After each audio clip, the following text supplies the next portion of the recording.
আসসালামু আলাইকুম রহমতুল্লাহি ওবরাকাত। অ্যাকচুয়ালি আমার কিছু কথা নিয়ে রিসেন্টলি বাংলাদেশে অনেক কন্ট্রোভার্সি দেখা দিয়েছে, এজন্য মূলত আজকের এই ভিডিওটি রেকর্ড করা। ফার্স্ট অফ অল আমি বলতে চাই যে বেশ কিছু কন্টেন্ট ক্রিয়েটার আছে যারা ভিউ কামানোর উদ্দেশ্যে হোক বা অন্য কোনো পারপাজে হোক, তারা আমার ভিডিওগুলো কাটছাট করেছে। ফর এক্সাম্পল, আমি বলেছিলাম স্বামী স্ত্রীর জন্য প্রেম করা ফরজ, পুরো ভিডিওতে শুনলে বোঝা যাবে, বাট তারা জাস্ট এমনভাবে ভিডিওটা কাটছাট করেছে যাতে করে মনে হচ্ছে যে আমি জেনাকে বৈধতা দিচ্ছি, বাট কোশ্চিনকালে বিষয়টি এরকম নয়। আরেক ভিডিওতে বলেছিলাম ফেসবুকের একটা ছেলে পোস্ট করেছে যে সে তার গার্লফ্রেন্ডকে কিছু ইসলামিক বই গিফট করার পর তার সাথে সেই গার্লফ্রেন্ড ব্রেকআপ করে নিয়েছে, কিন্তু এটা এমনভাবে প্রচার করা হচ্ছে মনে হচ্ছে যেন আমি আমার গার্লফ্রেন্ডকে গিফট দিয়েছিলাম। বিষয়টি এরকম নয়।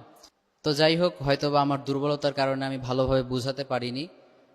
সব মিলিয়ে আমি আমার অতীতের যত কর্মকাণ্ডে আপনাদেরকে কষ্ট দিয়েছে সবগুলোর জন্য আমি লজ্জিত এবং অনুতপ্ত। আজকে সবার সামনে এই ভিডিওতে আমি আল্লাহ তাআলার কাছেও আমার কর্মকাণ্ডের কারণে ক্ষমা চাচ্ছি এবং দেশবাসীর কাছেও আমি অনুতপ্ত হয়ে সকলের নিকট ক্ষমা প্রার্থনা করছি। আশা করি আমার এই বিষয়গুলো আপনারা ক্ষমা সুন্দর দৃষ্টিতে দেখবেন এবং আপনাদের এই ভাইয়ের জন্য দোয়া করবেন, আমি যেন ভবিষ্যতে ভালো কিছু আপনাদেরকে কোরআন সুন্নাহ থেকে প্রোভাইড করতে পারি ইনশাআল্লাহ। আসসালামু আলাইকুম ওয়া রাহমাতুল্লাহি ওয়া বারাকাতুহু।